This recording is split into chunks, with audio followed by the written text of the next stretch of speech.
بسم اللہ الرحمن الرحیم۔ السلام علیکم ورحمۃ اللہ وبرکاتہ۔ میں زبیر خان ہوں اور آپ میرا ویلاگ دیکھ رہے ہیں۔ احمدی مسلمانوں کی مساجد سے کلمہ مٹانے والے اب ایک دوسرے کے دشمن بن گئے، یہ آج کے پروگرام کا موضوع ہے۔ احسان الہی ظہیر صاحب، انہوں نے مارچ 1986 میں جمعیت اہل حدیث کے نام سے ایک سیاسی پارٹی تشکیل دی تھی۔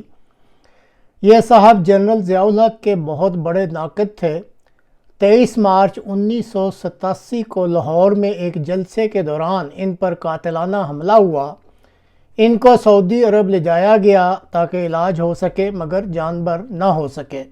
ان کے بیٹے ابتسام الہی ظہیر صاحب سال 2018 تک جمعیت اہل حدیث پاکستان کے کرتا دھرتا رہے اور اب اس تنظیم کے سیکرٹری جنرل ہیں۔ اس تنظیم کے میڈیا کے معاملات بھی وہ چلا رہے ہیں۔ کچھ عرصے سے جمعیت اہل حدیث اور بریلوی تنظیموں میں مساجد کے معاملات پر تنازعات چل رہے ہیں اور سوشل میڈیا پر جمعیت اہل حدیث کے ابتسام الہی ظہیر آ کر کچھ زیادہ ہی گرجتے برستے رہتے ہیں اور اپنے معاندوں کے ساتھ حکومت کو بھی للکارتے رہتے ہیں۔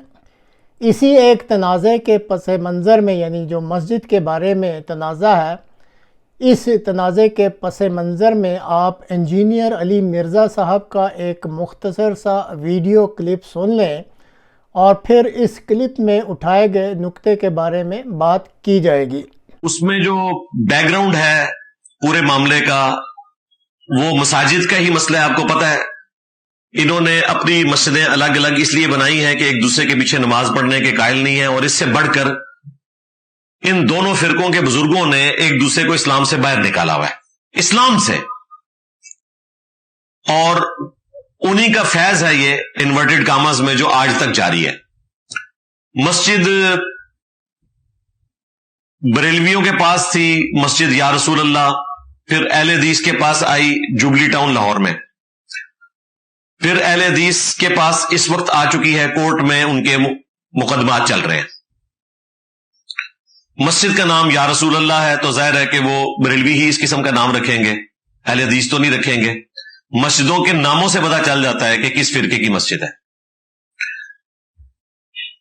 تو اس مسجد پہ جب دوبارہ سے اہل حدیث کو قبضہ ملا تو بقول بریلوی علماء کے، انہوں نے وہاں پر الصلاۃ والسلام علیک یا رسول اللہ کا کوئی بینر لگا ہوا تھا، وہ انہوں نے پھاڑ دیا یا اتار دیا، جو بھی کیا، اور وہ کہتے ہیں کہ یہ چونکہ درود شریف کا سٹیکر پھاڑا ہے یا بینر اتارا ہے تو دراصل یہ رسول اللہ کی گستاخی ہے صلی اللہ علیہ وآلہ وسلم۔ اس کی وجہ سے 295C لگنی چاہیے ہشام الہی ظہیر صاحب کے اوپر، جو چھوٹے بھائی ہیں ابتسام الہی ظہیر۔ تو ناظرین، آپ نے کلپ سنا۔ اس کلپ میں جوبلی ٹاؤن لاہور میں واقع ایک مسجد یا رسول اللہ کا ذکر ہے جو پہلے بریلویوں کے قبضے میں تھی اور آج کل اس پر دوبارہ اہل حدیث قابض ہو چکے ہیں۔ گو معاملات ابھی تک عدالتوں میں زیر سماعت ہیں۔ جو اہم نقطہ اس وقت اٹھانا چاہتا ہوں وہ اس بینر یا سٹیکر کے بارے میں ہے جس پر الصلاۃ والسلام علیک یا رسول اللہ لکھا تھا، جس کو بقول بریلویوں کے اہل حدیث نے اتار دیا یا پھاڑ دیا، اور بریلویوں کے مطابق چونکہ اس پر یا رسول اللہ لکھا تھا اس لیے یہ رسول اللہ صلی اللہ علیہ وسلم کی گستاخی اور توہین ہوئی ہے، اور اس وجہ سے بریلویوں نے اہل حدیث کے ہشام الہی ظہیر کے خلاف 295C کے تحت مقدمہ قائم کیے جانے کا مطالبہ کیا ہے۔ واضح رہے کہ ہشام الہی ظہیر ابتسام الہی ظہیر کے بھائی ہیں۔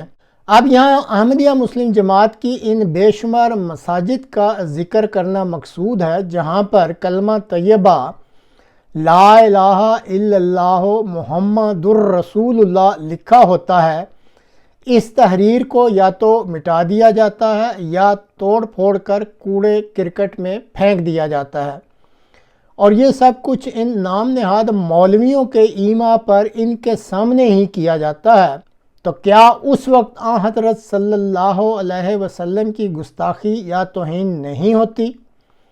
جوبلی ٹاؤن لاہور کی مسجد میں تو بینر یا سٹکر پر صرف یا رسول اللہ لکھا تھا، جبکہ احمدی مسلمانوں کی مساجد پر تو پورا نام محمد رسول اللہ لکھا ہوتا ہے۔